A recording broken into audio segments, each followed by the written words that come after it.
Hai sahabat Walkman, bagaimana kabar kalian semua? Semoga sehat-sehat saja ya. Kali ini saya akan membahas sebuah film yang menceritakan pada seorang gadis bernama Kara Robinson, umur yang 15 tahun. Kara tetap menjalani hidup positif dengan sahabatnya si Jess. Walaupun orang tuanya sudah bercerai, sang ibu sangat menyayangi si Kara. Biarpun dia sibuk dengan pekerjaan, sang ibu bernama Debra ini tetap prihatin terhadap kabar dan kesehatan putrinya. Jess and I can go see a movie.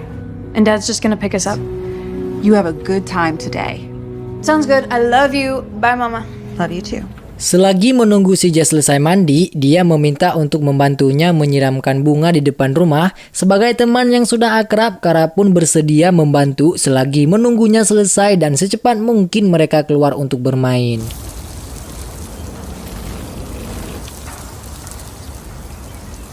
Selang beberapa menit, muncul mobil berwarna hitam dan seorang pria berpenampilan sangat rapi menghampirinya memberikan beberapa pertanyaan. Dan ya, Kara pun ditodong dengan pistol oleh si pria tersebut dan menyuruhnya masuk ke dalam mobil untuk dibawa ke suatu tempat.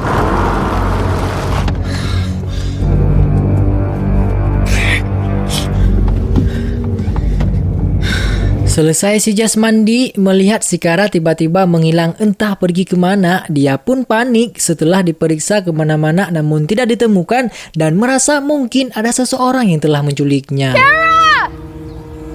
Kara!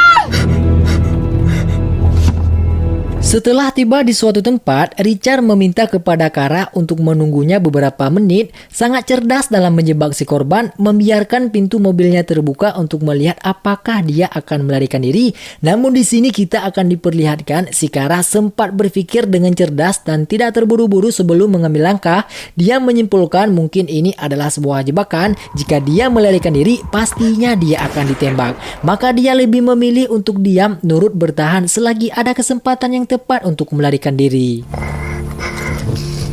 Fly back.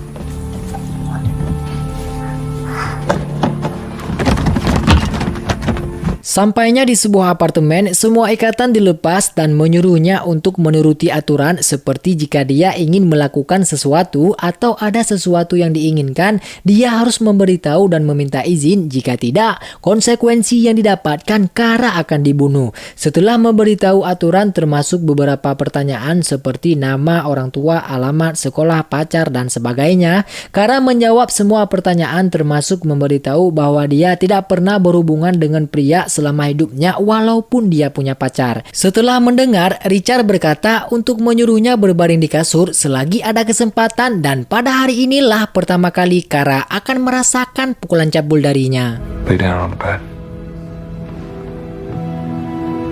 Be quiet. Survive.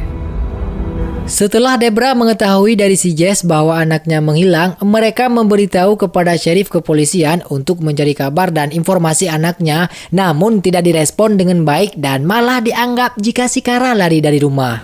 We'll see if the neighbors have anything to say. I'm sorry. Adegan berpindah, Kara menanyakan beberapa hal kepada Richard seperti mengenai umur, hobi, cita-cita, tamatan sekolah, termasuk hal yang lain supaya Richard tidak curiga agar dianggapnya sebagai teman. Padahal dengan tujuan lain, Kara ingin mengetahui lebih dalam terkait identitasnya dan bisa mendapatkan informasi yang tepat jika nanti dia berhasil melarikan diri. Terlihat cara dia melakukan sangat tenang, santai, tidak tergesa-gesa dan sangat terkondisikan. Did you go to high school? I had some part-time jobs. When I was in school, they'd give me a bunch of medals and an honorable discharge. Selesai ngobrol, Richard mulai tertarik terhadap sikapnya yang patuh, tidak ribut, teriak-teriak, panik, termasuk bisa diajak bicara, sehingga dia berkesimpulan bisa dijadikan sebagai teman dan sangat berbeda dengan wanita yang lain. Richard pun bertanya, apakah dia pernah merokok? Walaupun belum pernah sama sekali, Kara terpaksa melakukan demi terlihat lebih akrab dan meminta untuk mengajarkan teknik cara menggunakannya. Teknik.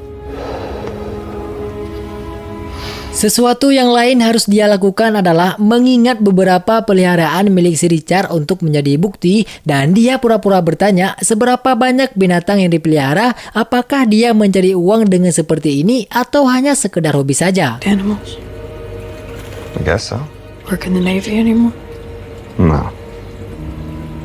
But what happens next is up to you. Sang ibu setelah mencari informasi kemanapun namun belum juga ada kabar, harus meratapi nasib sebagaimana merasa bersalah karena tidak bisa menjaga anaknya dengan baik. Thank you, Gretchen. Bye.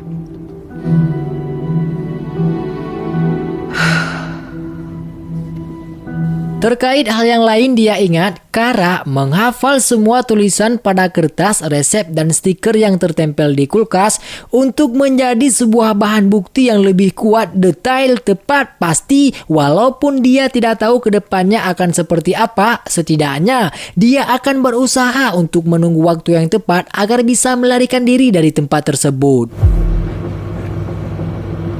6714, Greg Nublin, DDS. Debra sendiri datang ke salah satu detektif membuat laporan mengenai kasus anaknya, namun sama saja Herman tolol ini malah menganggap lucu dan tidak percaya anaknya diculik karena tidak ada bukti laporan apapun berita mengenai si Kara. Jika benar, berilah dia sedikit uang untuk membuat sebuah laporan baru agar perutnya bisa bertambah menjadi lebih besar. Unless something was keeping her from it.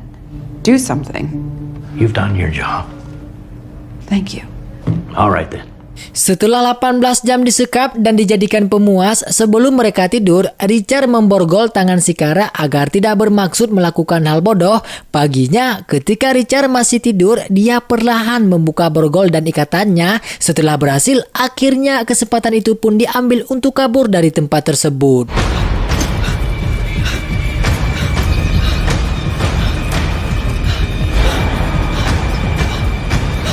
Beruntung ada sebuah mobil yang menuju entah kemana. Kara pun meminta bantuan kepada dua pria tersebut untuk mengantarkannya ke kantor polisi. It was that apartment. I need you to remember that for me, please.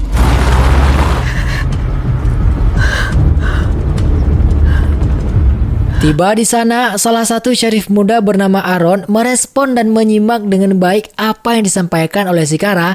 Belum sampai dijelaskan ke kronologi dan bukti-bukti yang dia ingat, dilihat dari wajah dan ekspresinya saja, Aaron sudah tahu jika dia tidak mengada-ngada apa yang diceritakan. Saat itu juga dia menyuruh rekan untuk membuat catatan baru dan menghubungi si Debra memberitahu jika anaknya telah selamat. Setelah mengetahui alamat dan informasi, mereka langsung menuju ke tempat lokasi tersebut. Namun si pelaku tidak ada di rumah, melainkan dia sudah melarikan diri.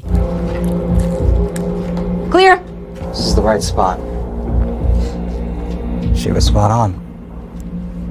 Detektif Thomas meminta kepada tim kepolisian untuk mengawasi keluarga si Kara, termasuk berjaga-jaga di rumahnya agar tidak terjadi hal-hal yang buruk, serta meminta kepada salah satu syarif wanita untuk menginterogasinya lebih lanjut mengenai informasi dan apa saja yang dia ingat. You'll have those additional search warrants ASAP. Yes, sir.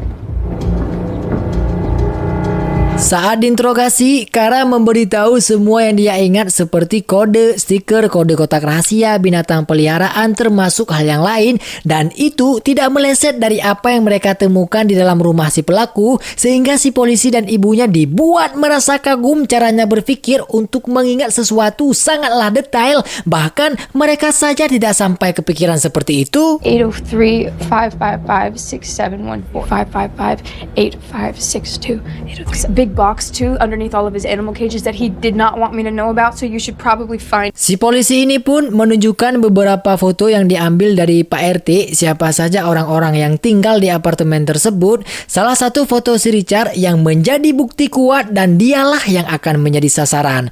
Setelah selesai, mereka memeriksa kembali beberapa barang di rumah si Richard sesuai dengan arah yang diberitahu oleh si Kara, sebuah kotak rahasia yang tersimpan. Ketika dibuka, mereka menemukan bukti baru bahwa si Richard adalah salah satu pembunuh berantai yang mereka cari selama ini. Korban-korban yang sebelumnya juga 3 perempuan yang dibunuh tepatnya 5 tahun yang lalu dan mereka belum tahu siapa yang melakukan. Dan di sini mereka baru sadar bahwa si Richard lah pelakunya. Salah satu korban yang masih hidup adalah si Kara. Untuk menjadi bukti entah bagaimana cara dia bisa selamat, Thomas pun menyimpulkan bahwa dia adalah wanita yang sangat cerdas. Figure it out, Lieutenant? Use whatever. And the number to the Spotsylvania County Sheriff. Thomas pun menjumpai si Herman tolol untuk memberitahu jika lain kali dia harus fokus, cermat, detail, jangan menyepelekan hal yang sekecil apapun terkait informasi kasus yang didapatkan.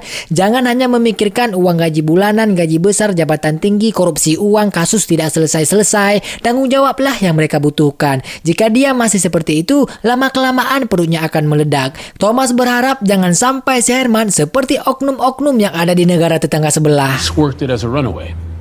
Her body wasn't found from the FBI and the Silver List Task Force on not even a year later. 2 other girls. Di rumah, beberapa tim polisi yang menjaga keamanan dengan ketat menyuruh si Kara untuk tetap di rumah sebelum pelaku itu ditangkap. Sang ibu pun meminta maaf atas ketidakpedulian terhadap si Kara dan merasa bersalah karena tidak bisa menjaganya dengan baik. Termasuk si Jess sebagai sahabat akrab juga meminta maaf karena tidak bisa membantu. Dan si Herman pun mengakui atas kesalahan dan meminta maaf karena tidak peduli saat ibunya melaporkan kasus anaknya yang hilang. Buck had nothing to do with it.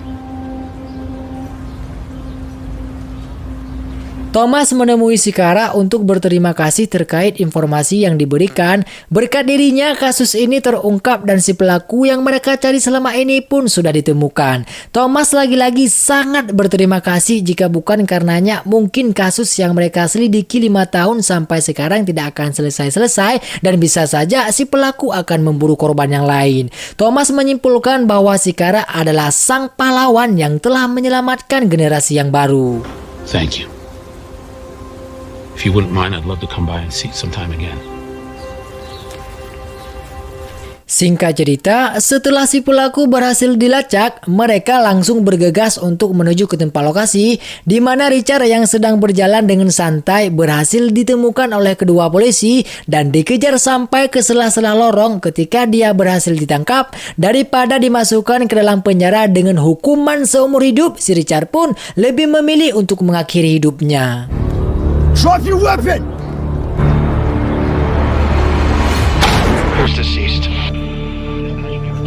Setelah semua selesai, keadaan menjadi normal seperti biasa dan si Thomas pun menjumpainya kembali untuk berterima kasih sebesar-besarnya sekali lagi, serta dia memberitahu tidak sabar menunggu si Kara tumbuh dewasa karena Thomas berpikir jika orang sepertinya sangat tepat, cerdas dan cocok untuk direkrut menjadi anggota kepolisian. Dan film pun tamat. Sedikit penjelasan, film ini diambil dari kisah nyata yang terjadi di Amerika Serikat tentang kasus penculikan seorang gadis bernama Kara Robinson tepatnya pada tahun 2002. Kabarnya setelah Kara berhasil selamat dari salah satu pembunuh berantai bernama Richard Ivonis, entah bagaimana cara dia melakukan, namun polisi Amerika sangat kagum bahwa kasus yang mereka selidiki 5 tahun dapat dipecahkan oleh si Kara hanya dalam beberapa hari. Sehingga tim kepolisian Amerika menganggap jika dia sangat hebat dan cerdas serta dapat dukungan dari tim detektif kepolisian untuk merekrutnya menjadi anggota Resource Office, sekolah pendidikan menjaga keamanan anak-anak di bawah umur.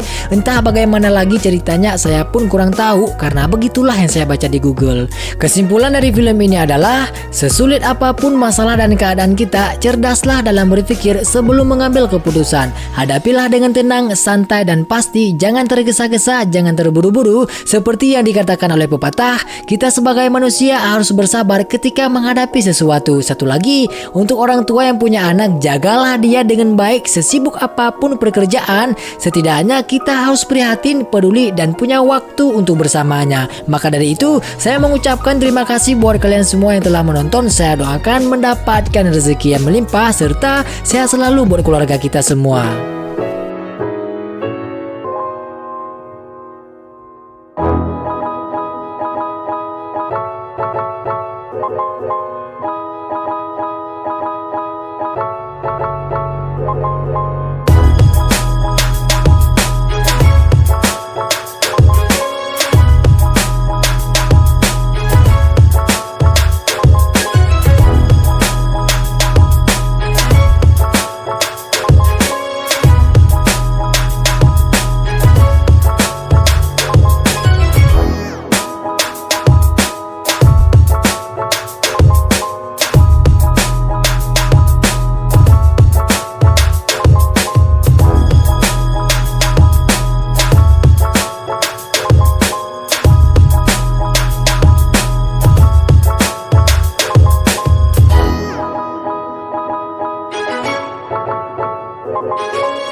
Bye.